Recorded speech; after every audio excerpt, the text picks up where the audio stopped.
Alors, changement complet de décor aujourd'hui, je ne suis plus à Salvador, je suis à Palmas, en plein centre du Brésil. On ne peut pas faire plus centre. D'ailleurs, il y a une place qui montre qu'on est dans le centre du Brésil, dans cette ville.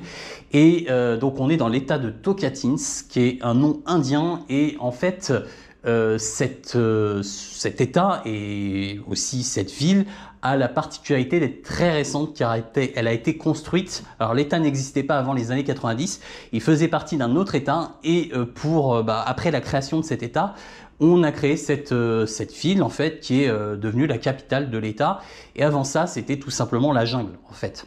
Vous savez le Brésil c'est un pays qui est très boisé à la base. Et avec la déforestation, on a gagné un peu de terrain, enfin de terres habitables.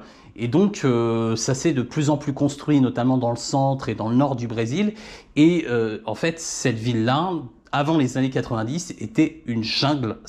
On a du mal à le réaliser quand on y est, mais avant, c'était la forêt, quoi. Et ça a aussi la particularité, cette ville-là, elle a la particularité d'être la ville la plus verte du Brésil. Donc là, je peux vous montrer un petit peu. Je vais détacher ma caméra, hop, pour vous montrer. Donc voilà, là on peut voir vite fait de la fenêtre de ma chambre que c'est un endroit super boisé, super vert et ça détonne complètement avec Salvador qui est où les bâtiments sont les uns sur les autres, où c'est très c'est très dense.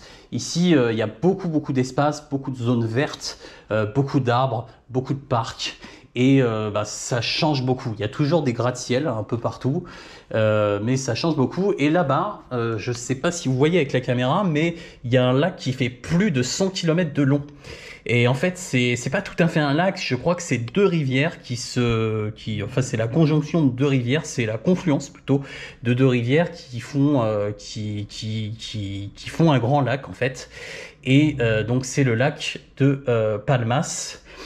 Et quoi dire d'autre? Bah voilà, après, moi là en ce moment, je suis dans un hôtel, l'hôtel Seu Palmas Hotel, je sais plus comment il s'appelle, Seu qui veut dire ciel, Palace Hotel, voilà, Seu Palace Hotel, et je vais vous montrer un petit peu, donc voilà, c'est une chambre on ne peut plus classique avec un grand lit, une télé, j'ai du coup mon petit bureau, un petit espace de rangement, le téléphone forcément, la télécommande pour la clim parce qu'il y a la clim forcément, il fait 39 degrés dehors et j'ai un mini frigo. Alors par contre dehors, là on est c'est la saison des pluies là en ce moment, donc tout à l'heure il a plu. Pour ça, ça paraît un peu mouillé. C'est parce que tout simplement, il y a eu une giboulée gigantesque tout à l'heure.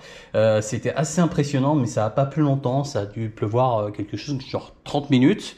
Et là, ça s'est calmé. Donc on va voir. Ça, normalement, étant donné la température extérieure, ça devrait sécher assez vite. Et peut-être que tout à l'heure, j'irai faire une petite balade si le temps est clément. Voilà. Donc voilà où je vais résider pendant 4 jours avant de récupérer ma petite maison qui est dans le centre de Palmas, qui va être un peu plus modeste, alors plus grande forcément, mais ça va être un peu plus rousse. Là, je vais vraiment vivre comme un Brésilien local, quoi. Et c'est un petit peu ce que je cherche, c'est l'expérience que je cherche à vivre en fait, c'est de vivre en tant qu'autochtone entre guillemets au Brésil.